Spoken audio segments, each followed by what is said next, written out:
अस्सलाम वालेकुम guys, welcome back to my YouTube channel. उम्मीद करती हूँ कि आप लोग सब खैरियत से होंगे। तो आज हम अपनी वीडियो में डिस्कस करेंगे बेनिफिट्स ऑफ वॉकिंग। चहलकदमी करने के क्या फवाइद हैं। चहलकदमी करने के बेशुमार फवाइद हैं। आपने अक्सर लोगों से सुना होगा कि वो किया करो। इवन डॉक्टर्स भी कहते हैं कि वो करें।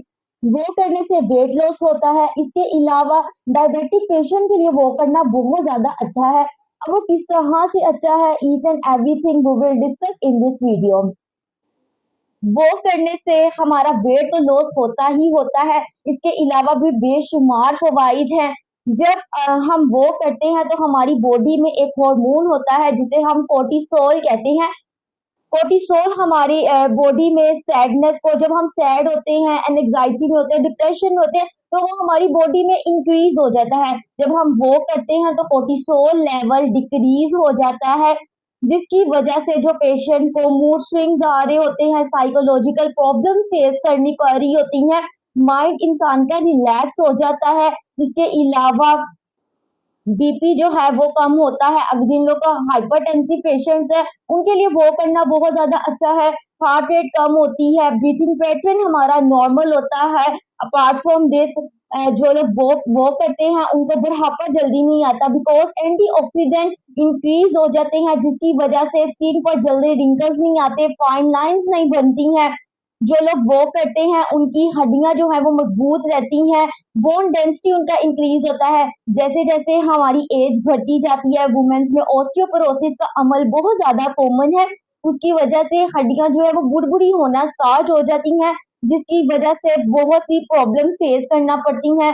वो जैसे ही थोड़ा बहुत चलती हैं औरतें तो वो थक जाती हैं, ज्यादा चला नहीं जाता, बैकएक का बहुत ज्यादा प्रॉब्लम होता है, इवन कभी नेक में दर्द हो रही है, कभी कहीं बॉडी के रीजन पर दर्द हो रही है। जो लोग वो करते हैं उन लोग को ये सब मसाइल का सामना बहुत कम करना पड़ता है। इवन उनके मसल्स जो हैं वो भी स्ट्रेंथन होते हैं, मसल स्ट्रेंथन होते हैं। शुगर लेवल जो है वो मेंटेन रहता है। जब हम वो करते हैं, जो हमारी बॉडी में एक्स्ट्रा ग्लूकोज रिड्यूस हो रही होती है वो बर्न हो जाती है without in using insulin. Insulin को यूज किए बगैर वो हमारी जो बॉडी में एक्स्ट्रा ग्लूकोज है वो बर्न आउट हो जाती है। तो इस तरह से हम अपनी डायबिटीज को भी मेंटेन रख सकते हैं।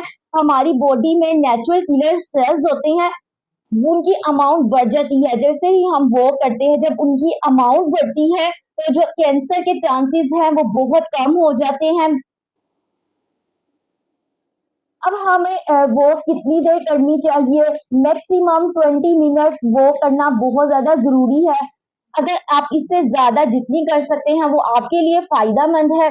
बट आपने ऐसा, आप कहें कि हम 4-5 दिन वॉक करें फिर उसके बाद छोड़ दें, फिर 4-5 दिन वॉक करें, इस तरह से आपको अच्छे रिजल्ट्स नहीं मिलेंगे। बल्कि 1 मंथ तक रेगुलर वॉक करना बहुत ज्यादा जरूरी है। आप 20 मिनट से स्टार्ट करें और आहिस्ता आहिस्ता आप खुद देखेंगे कि उसकी इंटेंसिटी बढ़ती जाएगी। अब हमें वॉक हम मॉर्निंग में भी कर सकते हैं, इवनिंग में भी कर सकते हैं, अपने टाइम के अकॉर्डिंग मैनेज करते हुए। बट मॉर्निंग की वॉक जो है वो सबसे ज्यादा बेनिफिशियल होती है। और 7 AM से 10 AM का टाइम जो है वो बेस्ट है। इंसान सुबह सुबह उठता है, बिल्कुल फ्रेश फील करता है जब वॉक करता है, तो इंसान के सारे काम जो हैं वो प्रॉपरली हो पाते हैं। फिट रहता है, फटीग नहीं फील करता है, अपने टास्क पर इजीली फोकस कर पाता है। तो इस तरह से हम अपने आप को फिट कर सकते हैं वो करके। उम्मीद करती हूँ कि ये मेरी वीडियो आपके लिए बहुत इंफॉर्मेटिव रही होगी। इसी तरह की मजीद इंफॉर्मेटिव वीडियोस हासिल करने के लिए मेरे चैनल को सब्सक्राइब कर लें, ताकि मेरी आने वाली तमाम वीडियोस के नोटिफिकेशन आपको टाइम टू टाइम मिलते रहें। अल्लाह हाफिज।